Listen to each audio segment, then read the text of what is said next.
Salut la famille, nous sommes très heureux de nous retrouver encore une fois de plus devant vous et nous disons merci. Merci d'être toujours là présent, surtout à travers cet espace des commentaires. Et cet espace est bien réservé pour toi. Donc, si c'est la première fois, si tu es un habitué mais tu n'as pas encore pris la décision de t'abonner, je pense qu'il est temps. C'est en bas dans les coins, tu cliques, tu t'abonnes, tu actives aussi la cloche de notification. C'est tout simplement cliquer sur cette cloche pour l'activer. C'est gratuit.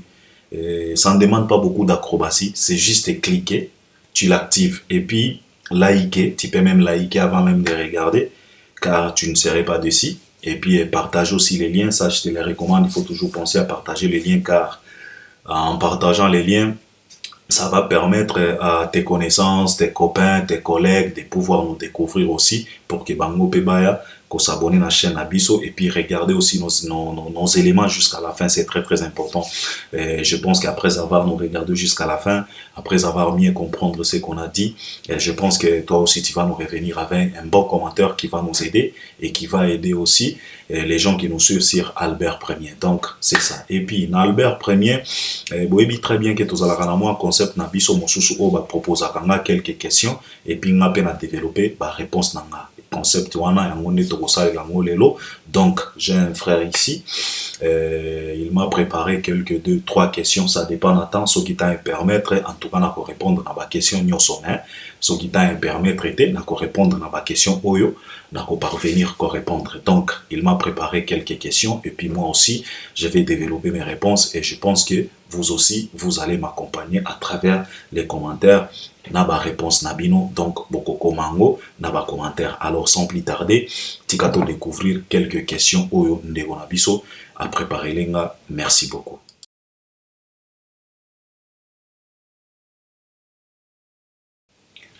Ah, merci pour cette question, merci vraiment. Oui, je vis les images de Njora dans siège à répétition et à Fali.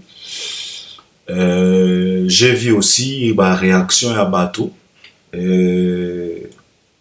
En tout cas, na flatté autant, bah image wana, ça m'a tellement choqué et je me suis posé 1000 questions. Et je me suis posé la question de savoir pourquoi ça, au fait. Pourquoi cette facilité na katia communauté na biso? Pourquoi cette façon de vivre? Tu sais, mec, je suis parmi Batou Oyo ba martelaka sur les ya personnalité.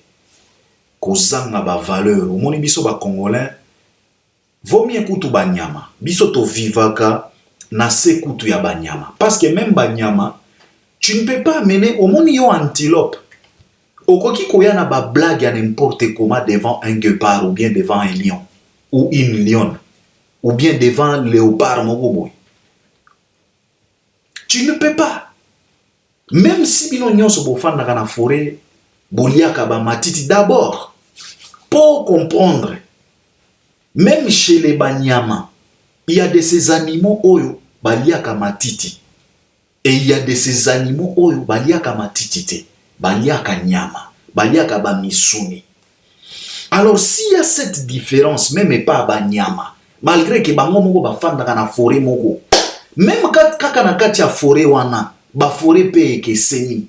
Parce que ba lion mingi na ba savane, ba nyama misusu bafanda pe na ba nzete, tsoki ndenge nini okomona ba gorille na ba nzete, ba chimpanzé na ba nzete. Mais donc s'il y a cette différence et pas banyama, combien de fois plus fort et pas biso bato? Donc tant on a moni ba vidéo wana, j'ai été tellement choqué. Mais vous savez, je parle souvent likambo ya personnalité, likambo ya komieba, koyeba ba valeur. Tu sais, nous les Congolais, on est tellement habitués à vivre na katia facilité moko boye. Ya komona que je peux insulter quelqu'un le lundi gratuitement à l'occasion de rien. Je me réveille na ba sentiment nanga na meli na Soki Western à $20 et à $50 et tu insultes quelqu'un qui ne te calcule pas, qui ne t'a pas parlé, qui ne t'a pas provoqué. Il est dans son coin, il est en train de réaliser ses choses, il est en train de vivre tranquillement avec sa famille, mais toi tu te réveilles un bon matin, tu l'insultes. Et pourquoi? Parce que tu es habitué à vivre dans la facilité. n'as pas de personnalité. Et tu te permets, tu te donnes cette luxe-là, les kilos d'insulter. Pourquoi? Parce que tu sais très bien que demain, le lendemain, je vais demander pardon et on va me pardonner. Je pense que cette façon de vivre, hein, et sa façon est à bien été. Et on doit bannir cette façon de vivre. Cette manière, cette façon d'être là, on doit bannir dans notre communauté. Parce que tolela kaka awa. Oh, Congo eko bongaka te, papa. Le Congo d'abord c'est quoi? Le Congo c'est les Congolais. Qu'on change d'abord notre façon de vivre. Civisme. Pour que Congo est bon. Parce que bato oyo bako changer Congo kaka biso. Si koyo soki biso mutu toza censé yako changer Congo, yako ya na amélioration. Tozo préféré ko vivre na facilité na bosoto oyo to monaka. Comment moi ko bongaka mokolo nini? Moi je me pose souvent cette question. Parce qu'on crie souvent, comment Kobongagate, ba président Baleke Bele, Mobutu Alembana, Kasavubu, Lumumba, Kabila, Mzee Laurent, Chichi, Tshisekedi. Donc, toujours collé là. Mais comment Kobongande nini au moment où Congolais est moko, nano a bongate, nano a changate. Yango tozo mona tina ba domaine nyonso. Tina ba couche nyonso, même na politique, même na théâtre, même na musique, même na ba famille. La facilité, tozanga ba valeur, personnalité exatée. Alors, dans mon amona ki vidéo na sala ki poste, hein, j'ai écrit oyo na moni na siège à répétition ya fali. Soki eza ya solo mawatro bato batanga ki poste na nga bayebi ndenge na koma kiango na lobaki ke oyo na moni na siège à répétition à fali ce qui est ya solo c'est que mawatro et c'est par là je me pose la question de savoir est-ce que bato baye barapena valeur à fali. Mais là ce qui m'a choqué ce sont les commentaires des soi-disant warriors. Na yebite soki baza ba warrior ou bien soki baza ba infiltré. Tant on a tangi ba commentaire, je me suis dit waouh. Cet artiste émissien Fally Ipupa aza na chance te. Soki continue bongo. Soki aza na ba fanatique ou bazo raisonner boy. C'est que il y a un danger. C'est que il y a un danger qui commence à s'installer petit à petit na quand ya artiste oyo. Alors, il est temps de pouvoir bannir kolongola danger wana parce que un vrai warrior akokaki ko raisonner bongo te. Yoka réflexion ya warrior alobi que non. Oh, aza vie na ye, aza ser na ye de toute façon. Fala koki kozala ennemi ya bato nyonso tout Kitsinjora sala ebele aza ser na ye. Mosusu alobi oh non te il faut tokende ka bongo parce que ba Congolais bazo kosa bakino bazo kosa il faut ba vieneti ba Njora po baya donc ba tie ba commentaire moko boye à la congolaise donc à la zaïroise. Et j'ai été choqué de voir celui qui se considère comme fanatique de l'artiste émissien Fally Ipupa. Azana ba rosonre. Donc nayebite, moi je pense que ce sont les infiltrés parce qu'un vrai warrior a qui ko raisonner boété. Vous savez, mosusu alobi ke ba vient Njora wana ba sala ba aida Fally asala marketing tango fala banda. On a dit ce qu'on vient pas.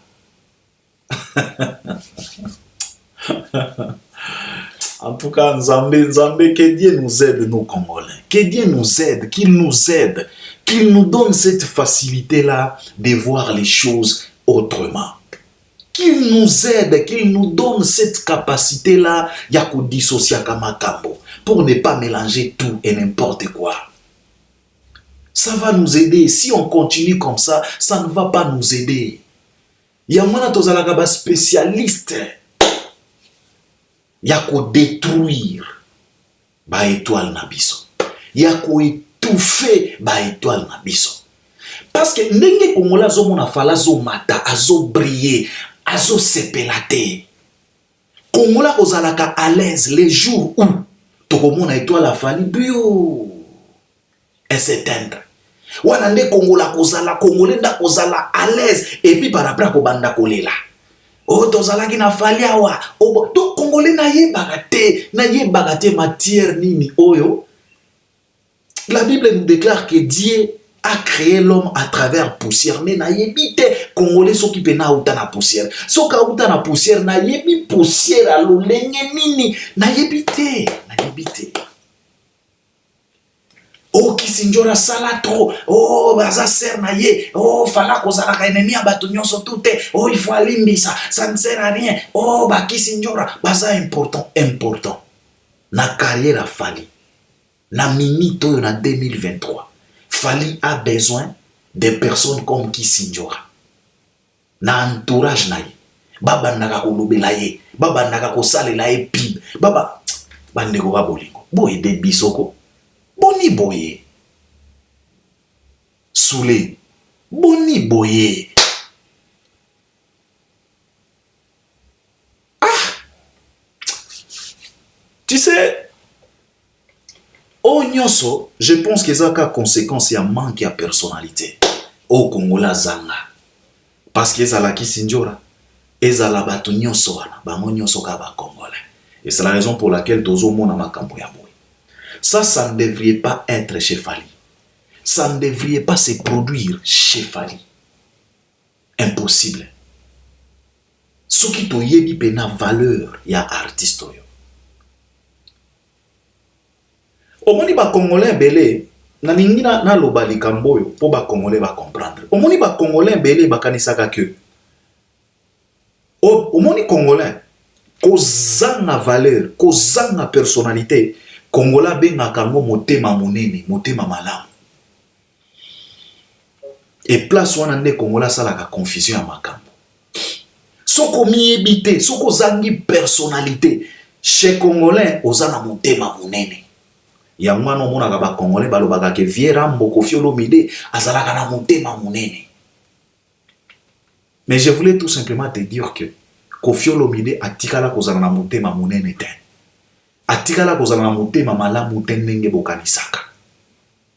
Au contraire, ezande kozanga personnalité, kozanga ba valeur, kozanga komiyeba. Yango wana ebimaka neti azana motema monene te. Ça ce n'est pas un grand cœur. À ne pas avoir la personnalité chez les Congolais ebimaka lokola motema monene. Eza motema monene te. Au grand jamais Congolais azala na motema monene, azala na bon cœur, impossible. Ezalaka kozanga komiyeba parce que omiyebite, oyebi valeur na yo te. C'est la raison pour laquelle on peut t'insulter les lundis comme on fait et puis les mardis toi tu pardonnes facilement. C'est la raison pour laquelle bomona ba Kofi eza grand cœur te. To salaka confusion trop. Ce n'est pas avoir un grand cœur. C'est tout simplement kozanga komiyeba, kozanga personnalité. Au contraire, batuneti ba Kofi. Nde balinga ki ba pesa ba directive na kati ya musique na biso. Nde balinga ki baza la prudent. Nde balinga ki ba ndimate kolekisa ba bêtise ya lolenge o tomonaka na musique na biso. Balinga ki ba telemela yango comme des grands frères, comme des monuments. Comme des icônes. Donc bangonde balinga ki ba telemela yango ba recadrer makambo soko fingi ennemi na kati ya musique, tu dois les sentir. Donc place yoza yomoko comprendre que na derahi tika na zonga na nzela. Mais hélas tokomi na niveau oyo. Pourquoi? Parce que ba Kofi, ba Papa Wemba, ba Kester na ba o ba Kenda ba miye batin. Bazanga moi sens ya persona, bazanga moi personnalité wana. Yango na lobaki la fois passée ba Papa Wemba ba fandisa bango na ba plateau au Papa Wemba ne devriez même pas poser ses fesses na ba plateau wana. Mais ba fandisa ye ba tuna ye ba question moko boy. Ya komemeka na ba polémique. Aderaya trop Papa Wemba. Kofi aderaya trop ba ene na kati ya miziki. Mais Congolais koloba na yo ke non Kofi azalaka na grand cœur. Ce n'est pas avoir un grand cœur. Eza kozanga komieba parce que kozanga personnalité et bimaka chez les Congolais lokola ozala grand cœur parce que ya limbisaka bato. Non, ce n'est pas comme ça qu'on pardonne les gens. Et ce qui est vrai, ba pardonnaka te. Ils font semblant de pardonner, mais ce n'est pas un vrai pardon. Parce que les jours où ça va dégénérer, au comment na bango, na ba vrai face na bango. Alors on ne doit pas vivre comme ça. Nyonso oyo ezoya na miziki na biso, oya fingi, oya zongisi, oya lamuki ya fingi. Imagine-toi, un messieurs comme Koffi Olomide qui traîne avec les individus comme Nyamakor. Toi, tu vas me parler des grands cœurs. Un individu comme Koffi Olomide qui traîne avec un autre individu comme Blana Mosaka qui insulte son père à la télé. Toi, tu vas me dire que ça, c'est un grand cœur. Ou bien c'est manque à valeur, manque à personnalité. Tout ça, c'est à cause de Yabango. Ils n'ont pas cadré Makambo. Soki ba Koffi Olomide ba telemela Makambo banda kala. Soki bazalaki na ba moi personnalité ba banda ko garder ba valeur. Nde ba busenzi yo to mona na musique ya Congo nde ezalaka te. Nde ba Koffi ba balingaki bazala tellement na rigueur soko fingi ene na musique. Tu dois les sentir, tu dois les regretter. Mais regarde.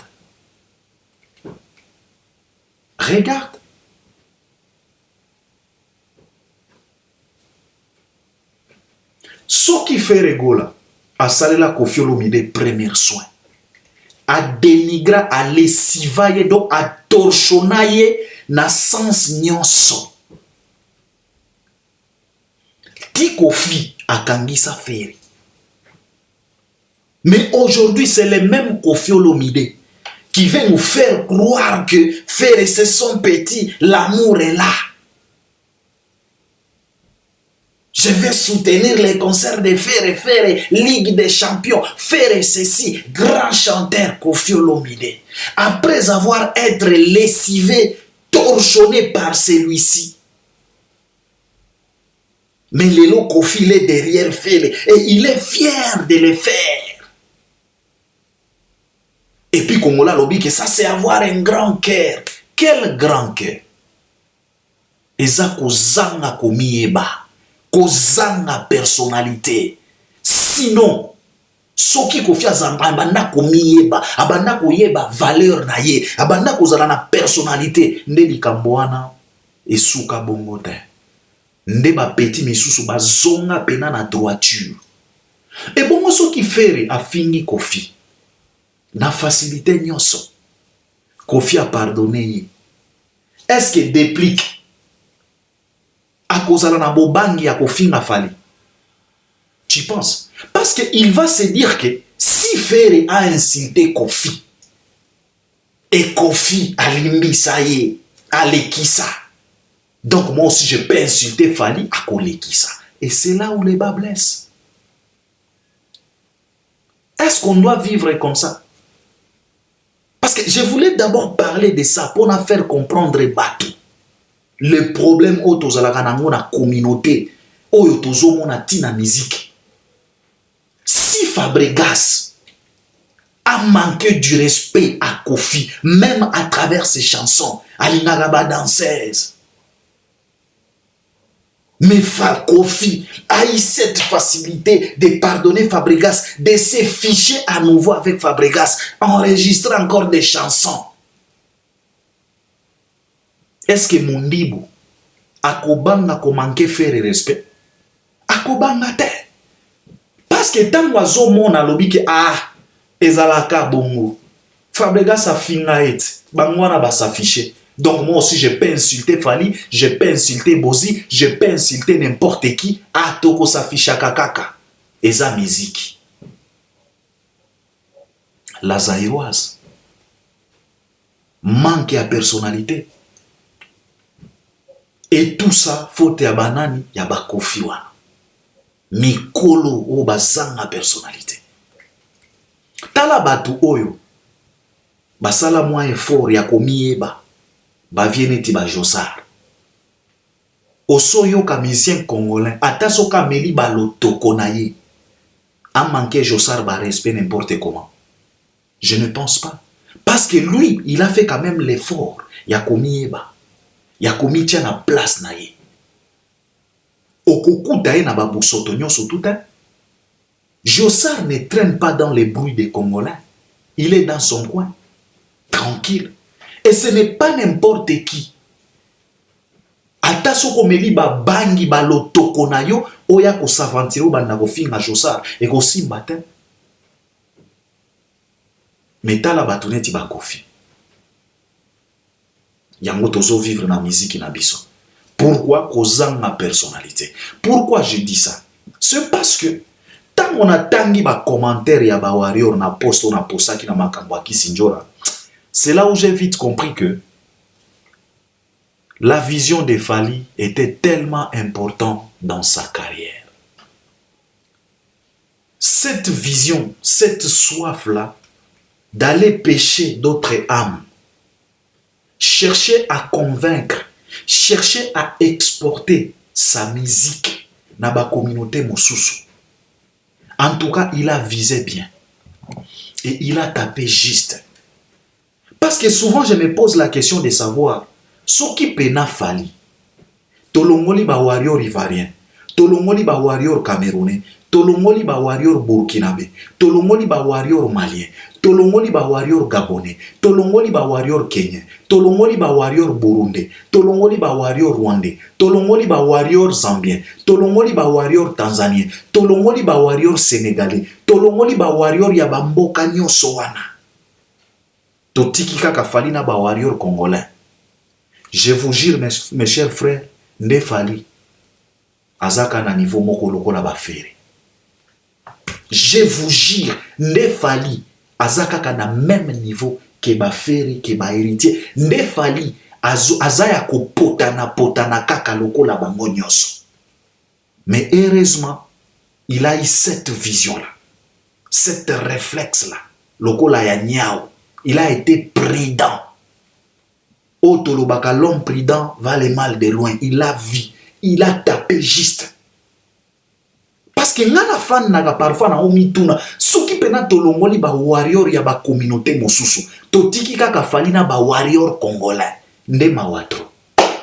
Nde lelo fala o potana na ba Robinho, na ba héritier, na ba fere, na ba kofi. Nde baza ndenge moko.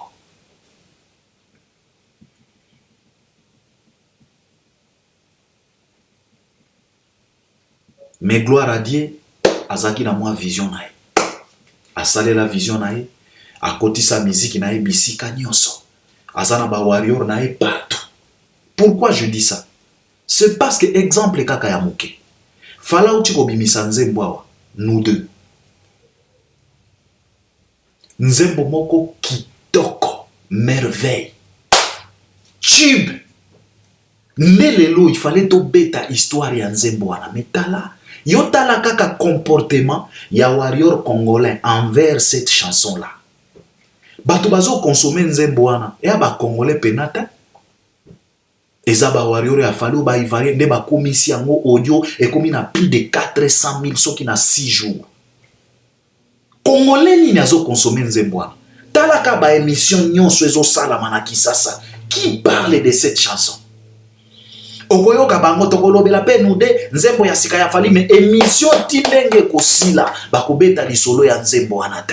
Alors pose-toi la question de savoir banani ba komisi yango na ba plus de 400 000 wana. Est-ce que ce sont les warriors congolais? Je ne pense pas. Soki ba warriors congolais batali OK, je n'en disconviens pas. Il y a de ces warriors congolais batali nzembo wana bazo savourer yango. Mais minoritaire. Majorité, bazaka kanaka tia bosoba. Et c'est par là, moi souvent je me pose la question, si et seulement si Fally avec des fanatiques congolais, ça pouvait être comment? Mais comme Azala qui n'a vision, on a... Monsieur Fally, en tout cas, je suis tellement fier de toi mec. T'as tapé juste. Avoir cette vision-là, t'allais convaincre d'autres communautés. En tout cas, t'as tapé juste. On est tellement fiers de toi. Parce que si tu pouvais compter tout simplement aux Congolais, Ndemawato.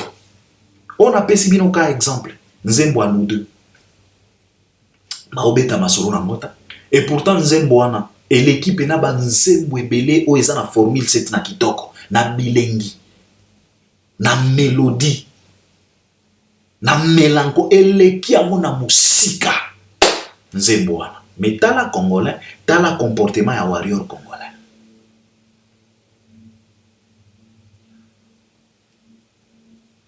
Kozanga personnalité.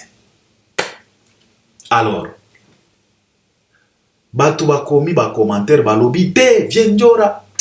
Vous savez, fali nengaza wana azana besoin te ya batu lokola banjora. Pourquoi je dis ça? Batu balobi o aedaye na ebandeli. Soki bozolo baki aeda fali na ebandeli. Bobi miselaka biso pe ba contrat oyo Njora a négocié pour fali abeta. Tango fali azo kende na ba Gabon kosala ba showcase. Après sorti ya droit chemin. Njora muto a négocié.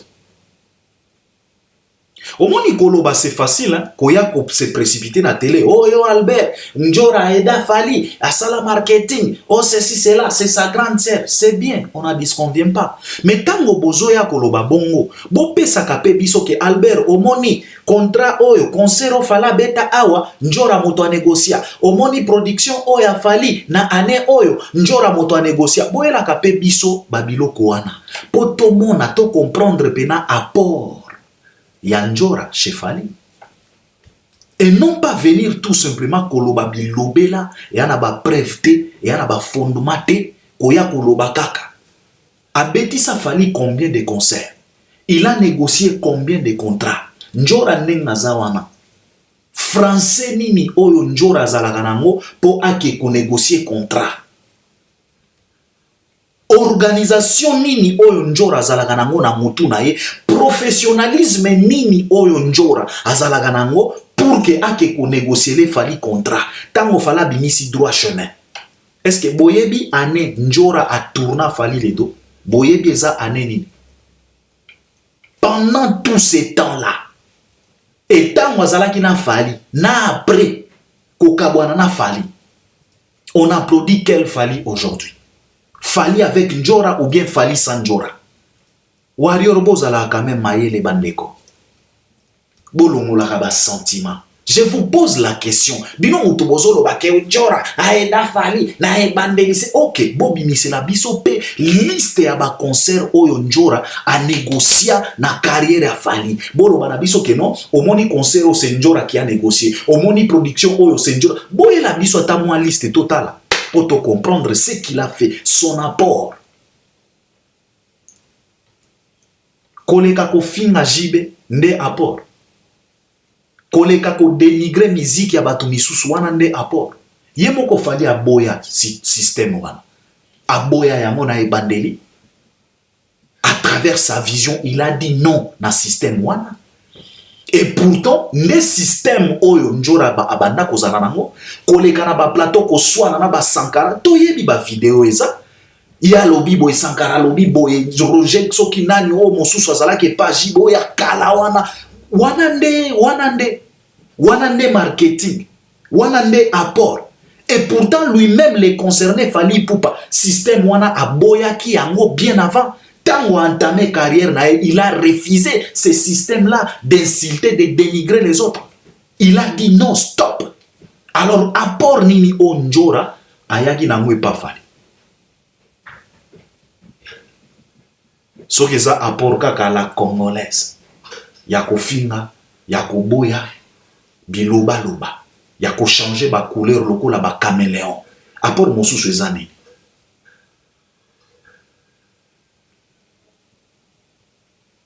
Ok, ce qui bolobi ke non Njora aza makasi na marketing.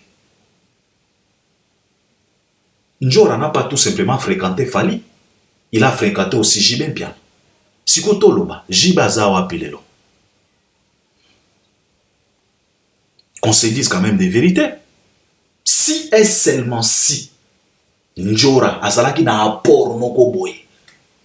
Elle est tellement expert na likambo oyo etali marketing, na likambo oyo etali promotion. Auti ko salela héritier makelele. Stade héritier biso nyonso tomonaki.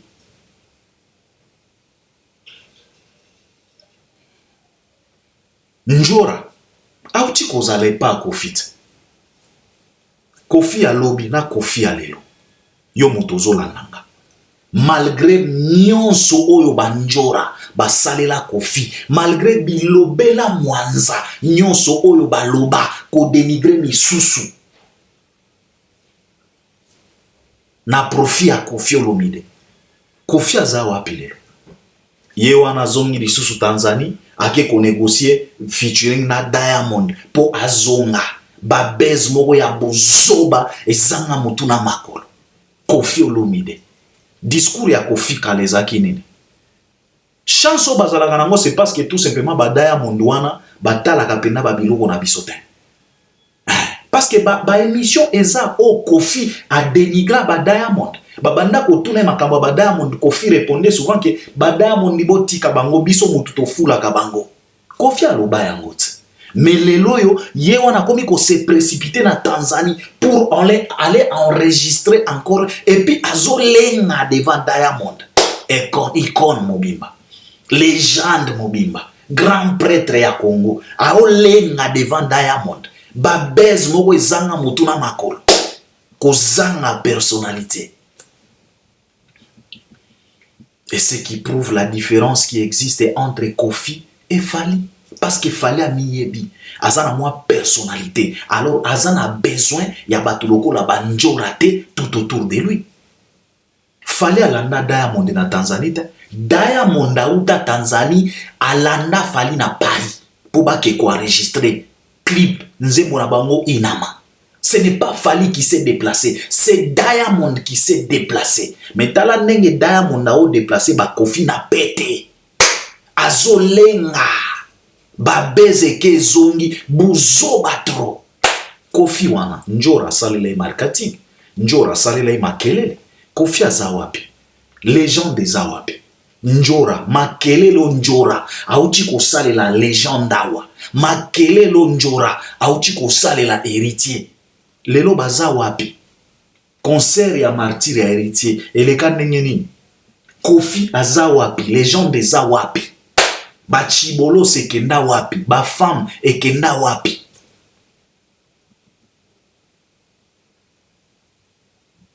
Poboya bolinga ko faire comprendre batukeno Albert Botika Njora. Njora n'a rien à faire chez Fally. Ngana ebite pena ba facilité oyo na ebite Fally na niveau fala komi nango. Azala lisusu na besoin ya batuloko la banjora. Na o comprendre pena ba warrior te. Na tuni bino awa question. Boye la biso liste ya ba concert o Njora a négocier na carrière Fally. Bolo bana biso ke oyo parce que Fally était franc chez Nati Lokole. Quand on lui a posé la question, il a été clair, il a dit que na mbongo o ekotaka Madina bazwaka 20%. Tu sais pour que un manager azwa 20%, c'est parce que manager wana ayebi ko négocier ba contrat. Azana carnet d'adresse pour azwa 20%. Fally na 2022 awa baloba na biso ke non a kotisa plus de 2 millions de dollars na ba production nyonso. Alors calcule un peu, 20% il y a 2 millions de dollars et à combien? Un manager comme ça, toi tu penses que c'est de la blague? Est-ce que Kisi Njora a la capacité à ça la coûte nini chez Fally? A memera Fally contre nini à part à la Zaïroise ko le kanaba plateau ko finga Sankara lo ba yepe à répondre. Oh ya lo wana ba système wana nde bolingi bo memango chez Fally. Na 2023 oyo. Est-ce que vous êtes au moins normal? Vous qui prétendez être warrior, est-ce que vous êtes vraiment des warriors? Non, comprendrez-vous? Non, comprendrez-vous? Oh. Boya pena ba commentaire Albert Omone aza ser na ye. Soki Njora banda boyeba kaza ser ya Fally.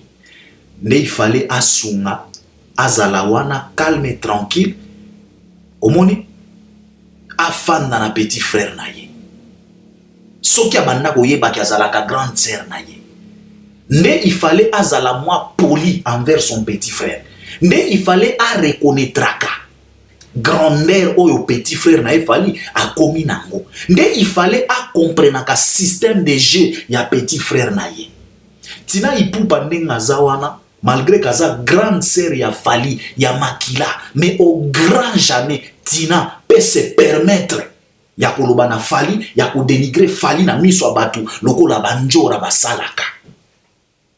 Combien de soki tina ipupa respecte son petit frère akoki koloba di n'importe quoi te soki fala lobi na tina je ne veux plus à ce que tu passes na ba télé pour na koloba tina akondimela ye akoyoka combien de fois plus fort individu lokola njora po boya koloba biso ki aza grande sœur soka banda koyeba kaza grande sœur il fallait à respecter fali fallait azana moi personnalité bosoto nyonso elekaki pa na ye te. Il a décidé de vivre autrement. Alors, kondi matin, boye la eba bo soto moko boye ezangatina. Non, ça ne vaut pas la peine.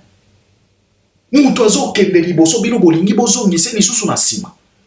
To banda lisusu koswana o njora finga ki batu e koma lisusu o bafali mutu azo tinda ye. Vraiment, to zonga lisusu na bamankambo wana.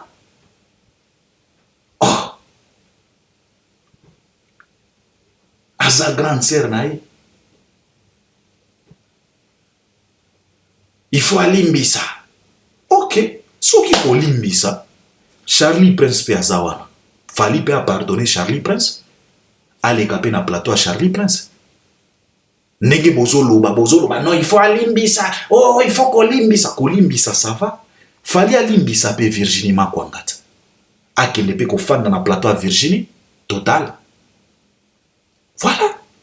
Alimbisa pe bato nyonso ba finga ka etongo midi pourquoi? Fala limbisa pe bato actidinet, ba yamba pe na actidinet total. S'il s'agit tout simplement ko limbisa parce que comme Kissinger alimbisa ye, omoni Albert fali a cause na kana conflit na bato nyonso tout est OK. Qu'il pardonne alors bato nyonso ba finga ka etongo midi pourquoi? Azongela lisusu ba plateau ya Kisasa. Voilà comme ça azonga na Kikongolais total. S'il va s'en sortir.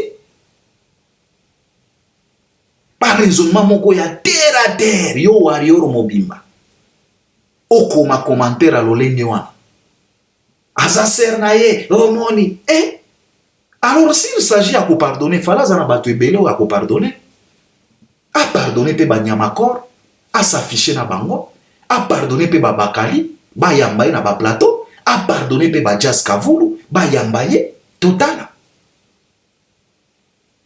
S'il s'agit à pardon soki bolingi to vivre na facilité wana soki bolingi fali pe azongi la facilité oya ba misien congolais alimbisa bato nyonso bato ya kolimbisa baza ebele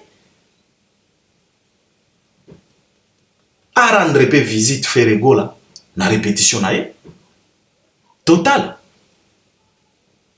ye moko fala loba na biso na mutu ya principe na mitiela déjà Red Cross soko sauter yango fini la récréation. Alors bon lingate ko zongi sa fali na sima fala zo kende aota la musika alors pardon yango question tout ninga ndeko nanga en tout cas présence à Kissinger chez Fali Ipupa ça m'a tellement choqué parce que na mona ki place na été na mona ki importance na été Fali Ipupa nenga zawana atikala jamais ko finga Kissinger azana ranki na Kissinger te a pardonna ye déjà na miso ya batu aloba na pardonna. Après pardon au fali accordaye Kissinger n'est-ce pas zongela lisusu ko finga fali après ko pardonner n'est-ce pas azongela lisusu ko finga fali siko mutu ya lolenge wana ou bien bino bokanisaka Kissinger aneti bébé bucho tala nanu âge ya Kissinger âge o Kissinger azana mutu oyo azana âge ya lolenge wana il se comporte ou bien elle se comporte de la sorte bino bozo linga bozo zela pena changement et pas Kissinger. Vous croyez vraiment? Ou bien bozo kanisa peut-être Kissinger azana âge moko na rebo. Bo kanisa peut-être Kissinger azana âge moko na Vani Morgan. bino moko bozo benga grande sœur ya Fally, c'est qu'elle est plus âgée que Fally. Si ko mutu ya lolenge wana na ba âge wana, bino bozo kanisa ke ako changer. Ezalaka na ba âge mosusu, ezalaka ya changement te. Ezalaka ba âge ya ko assumer. Obeba déjà obeba, assume. Mais moi je pense que la question tuninga soki pena présence à Kissinger est important chez Fally, je ne pense pas. Et j'ai été choqué de voir cette image-là. Siège à répétition à Fally et à sacré. Peut-être batone va comprendre la tête. Place wanande place où Fally. Azalaka concentré et à cuisine. Où ya lambela kabiso ba fly. Alambela kabiso ba amore. Ba 8e merveille place wana. Bisika wana nde place oyo studio Tokos et Fandaka. Studio oyo e enregistra contrôle. Studio oyo e outi ko enregistrer Formule 7 oyo ezo massacrer tous les albums. Mutu nyonso azo subir pression. Nabina filé. Oya banda ko kanisa ke non album na iso ke bimi après une semaine kobeta. Ye wana a comprendre que tango bazolo banaye ke Teresa mine ye alobi ke non il faut na se mesurer na ba grand frère ba Fally. OK, ye moko sentir que cela veut dire se mesurer à Fally. Ba enregistrer ngo place wana bisika o Fally a répétaka wana et a place moko sacré et ça bisika ko sakana te et ça bisika ko yana batu le lenge n'importe comment. Non, il faut arrêter. Un peu de respect, un peu de considération, un peu de réserve. Waze kwa loba. Soki mwana mwasi ake. Soka komi koluka kozonga. Soit abosana ke loko. Soit azongi po aya ko bomo bien. Batuneti bakisi njora, il faut faire attention avec ces gens-là. Caméléon kutwa kosa. Soki ayena ba poison. Vous savez combien de fois Fally a sauté ba poison? Bokanisi ba poison et les kagawapi. On peut ba koki ko manipuler facilement. Facilement ba manipuler mutu azo changer na moi moko a changé 3 fois. Mutu ya lolenge wana bozo souhaiter mutu wana azala pembeni ya Fally. Encore une fois de plus dans 2023. Tozo lingato keneko beta ba Paris la Défense Arena. Un artiste comme ça aura pena besoin ya ba Kissinger. Pobo ya koloba na biso wa kaza grande sœur na ye omoni Albert. Virginie pe petite sœur na ye. Alimbise. Charlie Prince pe grand frère na ye. Alimbise à l'équipage ya Charlie Prince. Ba ya Mbappé Fally chez Virginie total. S'il s'agit à pardon. Il faut arrêter. Fally a moins personnalité. Et c'est la raison pour laquelle beaucoup de monde balingaka parce qu'à miyebi. Et c'est la réalité. Na communauté na biso soko miyebi soko za na moins personnalité batu bako linga yo te. Bako écarter yo, c'est mien. Au moins na mokilo yo, au lieu d'être considéré comme un imbécile, au lieu d'être considéré comme un vaurien, au lieu d'être considéré comme un fainéant, vaut mieux et que les Congolais te considèrent comme un orgueilleux. Na mokilo yo, vaut mieux être orgueilleux qu'un idiot. Je préfère 1000 fois d'être considéré comme un orgueilleux que d'être considéré comme un vaurien, un idiot, un imbécile, un fainéant. Quelqu'un qui n'a pas de position. Alors Fally, il a choisi ce qu'on appelle la personnalité. C'est la raison pour laquelle au jour d'aujourd'hui, il se tient debout devant plusieurs first ladies à Afrique et à continent pour jouer sa musique. Ce n'est pas parce qu'il a une belle voix extraordinaire que tout le monde... Non, personnalité. La première dame a aussi gêné il y a s'afficher na Fally.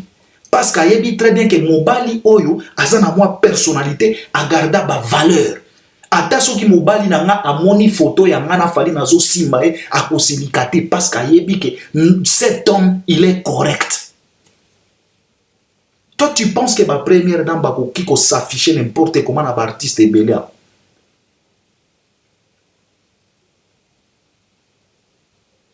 En tout cas, to aider. Au moins il fallait place à commis et à devoir ya Congolais nyonso. ko pousser ake mosika. Tolinga te tozongise lisusu na ba potopoto na biso. Si il nous a échappé na kati ya ba potopoto na biso, akenda totika e akende. Mais moi, ce qui me dérange, ce qui me choque, c'est parce que biso ba Congolais, tozaka kana besoin ya komona fali azongela lisusu ba potopoto na biso. Ekoma ya kosamba, ekoma lisusu o moni kisinjora nenga komi kofinga boye, c'est que fali muto akomi kotinda ye. Vous n'êtes pas fatigué de ces situations vraiment. Vous n'êtes pas fatigué, ya ba langage aboye. Vous n'êtes pas fatigué, ya ba basse saboye. Tozongela encore chez Fali. Ezate ke na boy njora, ezate ke na te. Nazota la ne grandeur ya Fali. Est-ce que njora aza important? Au marketing. Ako sale la Fali marketing nini? Donc, nenge fala sa te qui plus de 80% à Paris la Défense Arena. Njora sali marketing nini. Bazalaka wana pona ko sauter kaka na ba occasion. Sauter sur les occasions. Profiter. Pour amoni ke non tokomi na juillet tozo kende. Lobi kuna Paris la Défense Arena. Ye wana ye. Po ba meme poto.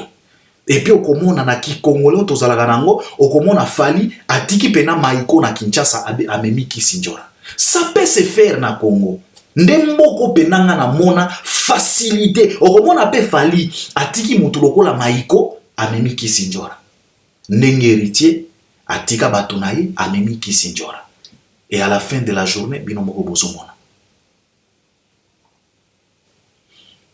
Okomona pe Fali atiki Youssouf amemi Njora.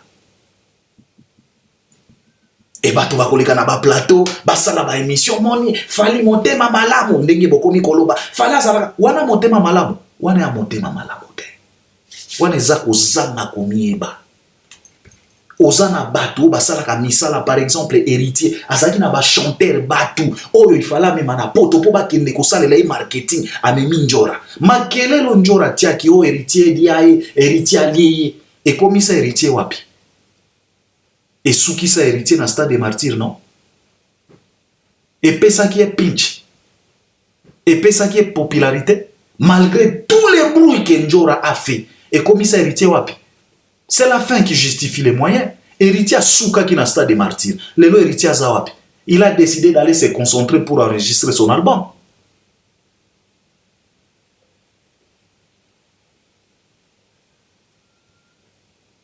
Kisinjora kosala la Fali promotion ni marketing ni yemoko Kisinjora azaki na orchestre soka zalaki pena marketeur nenge bozolinga bo faire comprendre batu kenyo ya yebi marketing soka zalaki pena puissante ser na biso wana ndalinga kia pitche orchestre na azaki na orchestre alaki pe ba mbongo abatu abimisa pe banzembo asalela banzembo na marketing ndenge ni asalela promotion ya banzembo na marketing te pourquoi? Parce que je pense que si elle était tellement forte, elle pouvait faire marketing à Banze Monae, elle pouvait faire la promotion à Banze Monae, à cela qui est orchestre. Et Kenda Wapi. Ce qui pena ayebi marketing, ayebi pena koteka artiste, ne Kisinjora teka orchestre nae. Poboya kolubana biso apport. Quel apport? Ayana apport nini chez Fali? A Betty ça Fali combien de concerts? A signé cela Fali combien de contrats? Parce que dès le début, fallait jouer David Monceau. Même David Monceau, quand il a quitté Fali, il a crié qu'il fallait Kokoya. Mais Fali nous a prouvé le contraire. Lelo yewana chez Warner. Tant que chez Warner, to banda ko kanisa keza black, to banda ko kanisa peut-être ko simbate, peut-être après tokos un makambo kosila, ça ne va pas marcher. Lelo to comme na troisième projet, Azaka kana Warner. Et Warner baza tellement fier d'avoir un artiste comme Fali, bangonde ba publiaka makambo Fali. Parfois Fali est moko publiaka te, mais moni Warner a publié. Na bisika ya boye, bino bozo ela biso ba loengia ba Kisinjora. Encore une fois de plus. Kozanga personnalité, yango bozo mona ba Kofi bisika, ba Suki, akembango koluka featuring na Tanzanie chez Diamond.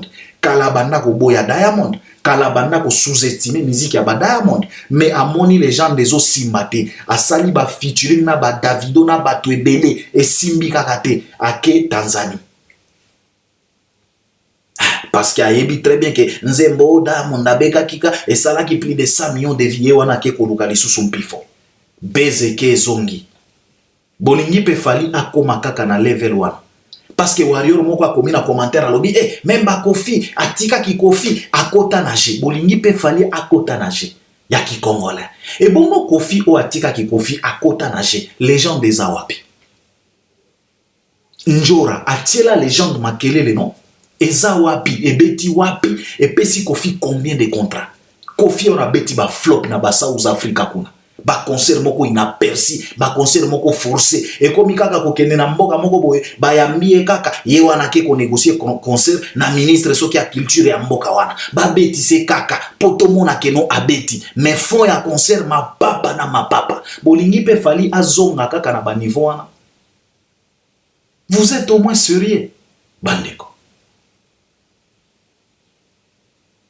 Bon, nengo tuninga question leko, ya komona ya koloba question qui est important. En tout cas, réponse nanga, importance moko ezate, ya komona ki sinjora chefali. Na niveau oyo fala kominango. Parce que je me pose la question, qu'on négocie contrat ki sinjora, ba omoni ba congolais ba olo ba promotion ki congolais omoni mama finga papa. Fali n'a pas besoin ba ma finga wana. Fali n'a pas besoin ba ma finga wana. Kaka vérité oyo batu babimisela ka fali. Kaka vérité oyo batu batalisa ka batu. Na ba réalisation ya fali. Ekoki nango. Vérité wana yango esukisi ba kofit. Vérité wana yango elalisi ba vie ya wenge nyonso.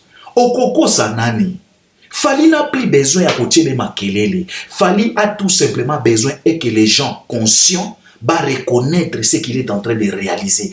Qu'on parle de ce qu'il est en train de faire. Fali a tout simplement besoin de ça. Il n'a pas besoin à ce que Mboa Mongo Boye Abandaka Kwa Boye Awa Tongo Midim Pokwa. Non, Fali n'a pas besoin de ça. Fali a tout simplement besoin à ce que Yo Arior place osa, Zala reconnaissant, Zala averti, Zala conscient. Ce qu'il fallait ça les locaux, Zoa téléphone à Yo posté. Ce qu'il fallait ça les locaux, ce qui a réalisé le Kambo, Fanda Lobela Yango. Simple que ça. Si tous les warriors pouvaient se mettre d'accord, il y a qu'à poster Makamba Fali, il y a qu'à lobela Makamba Fali, ne biso Balbert premier topema. Nde topema, nde to sala ba émission mingi te. Fali n'a plus besoin de maquiller la congolaise. Fali n'a pas besoin de zonga na ba poussière wana la congolaise qui sinjora po aya ko sala nini. Qu'elle va ramener quoi? Quelle image? Quel apport?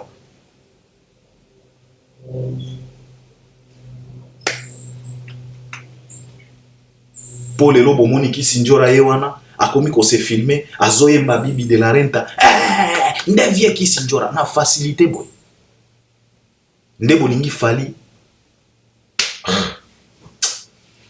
nde ko to 8 ans ebele hein to souka kana question to ça la deuxième partie n'est-ce pas? Donc je vais chiter quand la question parce que nous déjà taillé. Je devrais décortiquer de la sorte pour te comprendre parce que on a comme l'impression que les Congolais tous comprendre.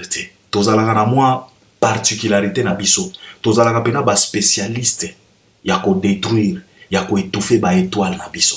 Ndenge tozo mona falazo kende liboso tozo sepelate. Donc Congolais za l'est. Congolais bozalaka à l'aise kaka mokolo fala kokufa. Mokolo fala ko chite, mokolo fala ko zonga sima, mokolo fala ko banda ko potana na kisasa lokola ba déplique. Wana nde Kongola ko zala à l'aise, wana nde Kongola ko sepela omoni ya banda ko kanisa. Ye wana nde Kongola ko zala à l'aise, akomela pena maya pio. Mais ndenge Kongola zo mona fala zo avancer. Azo mata bangomba, ba échelle, ao mata, étoile zo briller Kongola za à l'est. Ya mwana omona Kongola o préféré que batuloko la banjora bazala lisusu pembeni ya fali. Na bisika ya répétition, lié sacré. Place o babimise la biso banzembo lokola bandoki. Place o babimise la biso banzembo lokola baflaye na studio Tokos, siège à répétition papa. Balobaka la répétition la mère des sciences non, si je ne me trompe pas.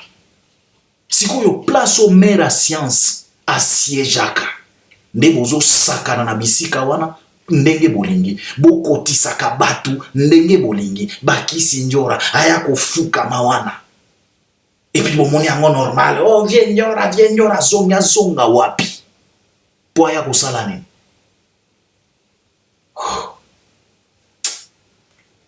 Pour moi en tout cas d'abord nayebi te soki fali moto andimi donc soki fali andimi yango peut-être ye moko fali nde aza na ba vraie raison oya ko parce que ngai eza na moto moko te oya koki koya ko convaincre nga awa que Kisi Njora aza importante aujourd'hui chez Fali.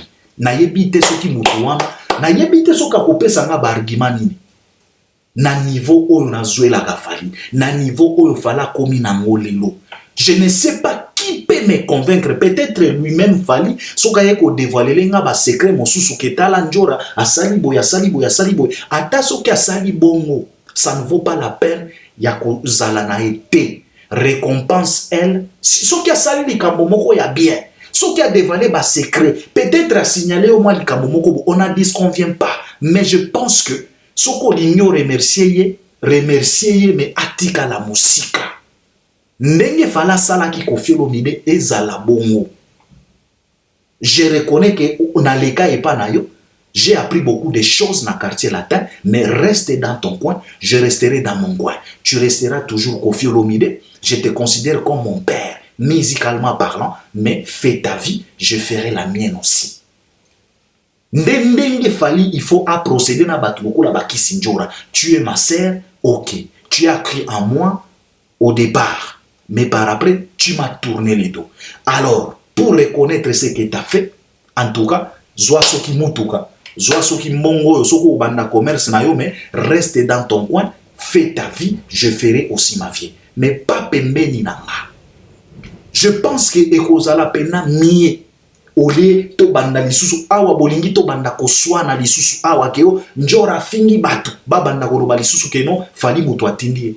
Ndenge balobaka keno kofi moto azotinda bango to banda lisusu ba discussion keno Fali moto atindi bango encore une fois de plus na 2023 tozo kende na ba Paris la défense vraiment vous trouvez ça normal na bino batu ya Fali vraiment yango nazolo ba peut-être bino nde boyebi exactement ce que cette dame représente chez Fali mais na biso na miso na biso tozotala toyebi très bien que cette dame là a tourné les dos à Fali ça fait plusieurs années.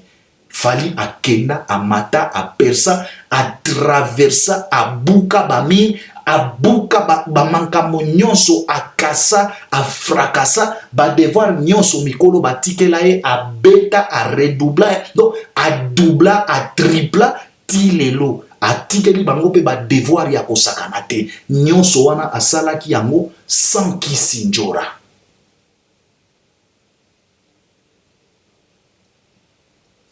Kisi Njora banda misu nazo yoka ye mwata banda na Fali atele kunyanga pe abanda na Fali ti. Il a crié en Fali atele kunyanga. Donc lelo Kisi Njora aza mieke atele kunyanga. Oyo afanda na Fali andima nyonso banda batala latan ti lelo atele kunyanga zawa. Kisi Njora elle représente quoi devant atele kunyanga? Poboya koloba na biso ke abandana Fali omoni ba droit chemin atele pe azalaki wana na ebandeli na Genèse atele kunyanga azalaki wana ba vie na biso jino bazalaki ba walo bazalaki bazagalo bazalaki. Ils n'ont jamais tourné les doigts à Fali, ils ont cru. Kisi Njora aboyat, elle n'a pas cru. Elle a été corrompue. Et aujourd'hui, Bolingi Bobimi, c'est la biso que non, elle vaut mieux que Atélé. Elle vaut mieux que Maïko. Elle vaut mieux que Youssouf. Elle vaut mieux que Djinoliaki. Elle vaut mieux que Ambazi. Elle vaut mieux que Nathan. Elle vaut mieux que Batu Nyonso Bazana Fali. Pour azonga kana pété na facilité Nyonso. Azongi sape ba equaliser kasi. Bazonga pe na mouvement. Azongi sape ba katozot. azongisa pe ba Cambodge ba drummer basenga azongisa pe les solistes oyo atikala pena atika empreinte oyo abeta générique ya libre parcours vie na biso nani babengaka nani soliste wana kombone nani Alvarito Solo azongisa ye pete soki bato nyonso bakomika kozonga chez Fally na facilité ndenge bozolinga bo faire comprendre bato ke non omone fala kozala te azongisa pe Alvarito parce que je pense que Alvarito ndenge aza tellement important koleka Kisinjora atika solo oyo ebeta na libre parcours Alvarito Solo azongisa pe yete soki lelo Fally nde akomi na motema ya kolimbisa alimbisa pe Charlie Prince alimbisa pe Equalizer alimbisa pe Tony Gattuso alimbisa pe les drummers la Cambodge azonga alimbisa pe Alvarito aleka pe na plateau ya Virginite total. Il faut nous arrêter ça. Arrêtez un peu ça. Vos bêtises là, il faut arrêter ça. Fally n'a plus besoin de ça. Donc, Ndeko, pour nous clôturer, Nemo Tuninga question Oyo. Je pense que pour moi, Kisinjora, Azana Tinate, Yagozala Bemene Fally. Ce qu'il fallait l'ignorer récompenser, peut-être à Saleli et Likambo, Bisotozo ignorer, on n'en disconvient pas. APC récompense soka ko futa soka ko lobana merci soka ko mema poto na ndenge na ye fala memaka batu poto na discrétion awat amema ba danseuse ebele na discrétion ba fanda na bango na poto sans problème peut-être biso neto yebi peut-être Kisinjora saleli Fally Likambo moko boye o e toucher bango nyonso po biro e fongola pena ba porte polele pona Kisinjora